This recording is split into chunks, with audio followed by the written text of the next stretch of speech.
Wow, the DC14 has certainly proved itself to be quite the beast. If after this video you tell me that this very DC14 is not a good vacuum, then you might have an agenda. Because this is a proper good vacuum. Let's have a look at the filter now.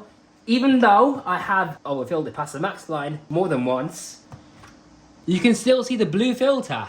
Definitely not clogged. Yeah, there's a little bit of dust, but look. So the DC14's root cyclones are quite effective. There is some grit in the filter as well, along with the fine dust, but yeah, these cyclones are fantastic. So the DC14's root cyclone technology certainly lives up to its name.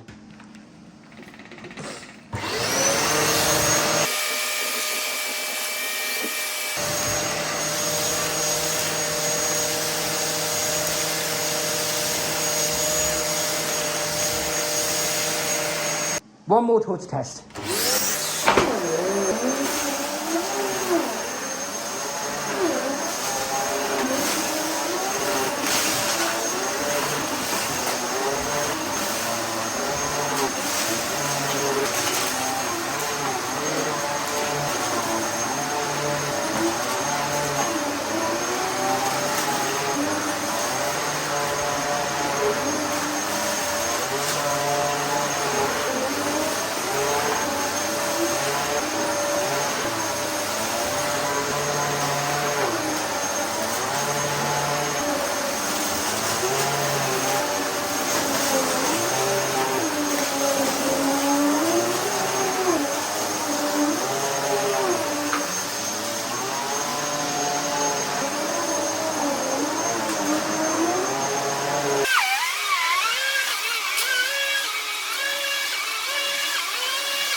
No loss of suction!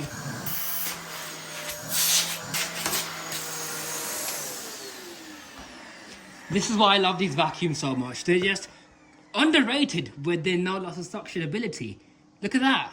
The filter's not even that much different compared to before this. The DC14 is a very underrated vacuum. Absolutely smashing on low pile carpets and medium pile carpets. Not really on thick carpets, but then again, these are designed for those sort of carpets. They're very capable machines and they require very low maintenance thanks to their patented root cycling technology. So if you just empty the machine at the max line, you shouldn't really have to wash the filter for many months. I've seen people in real life not know that the filter even exists, and they've had the Dyson for years, because that's how good the cyclones are. So yeah, powerful brush bar, powerful suction, good filtration, no loss of suction. They're quite tough as well, the DC14s are, compared to the DC07.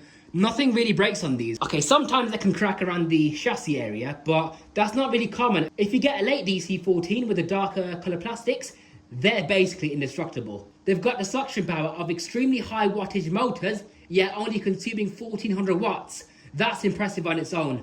They've been proven to last many years, over a decade, or up to a decade. Sometimes they just last 5 years and then they burn out, but it's just subjective on how you look after these. There's nothing really wrong with these, it's just how you use them. If you look after it, it should last. Very simple to maintain, everything comes apart. Fantastic tools on board, no extra running costs because the filters are washable. Very long stretch hose with the wand, no assembly required. Metal wand as well, unlike the later Dysons have. The DC14 is just one of my favourite Dysons. It's just one of my favourite vacuums of all time. Not my most favourite, I don't have a favourite, but the DC14 is certainly up there. Okay, I thought it was going to be the end of the video, but then I just saw this. I opened the bin flap very carefully, and you can see how the Dyson Cyclone works. So in the clear bin, you got all the majority of the larger debris. So let's say about 90% of the dirt that you vacuum up. Any fine dirt that makes its way through the shroud is then filtered out by the cyclones and then captured into a secondary bin right here in the centre. See all the fine dust in there? Look at all that. That is literally as fine as talcum powder.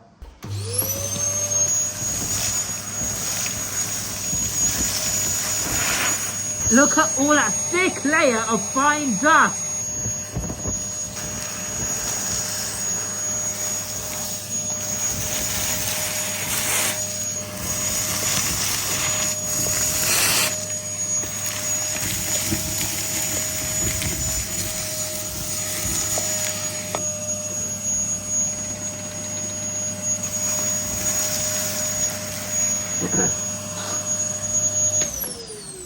Oh, and another thing, if you are trying to find out the best way to use your shop vac without you losing suction, look into a Dyson DC14 bin and cyclone, or even a DC15. So you can connect your shop vac or whatever into the inlet right here, and then use a hose coming out into the bin, and then you have this cyclone unit to capture fine dust. It works really well.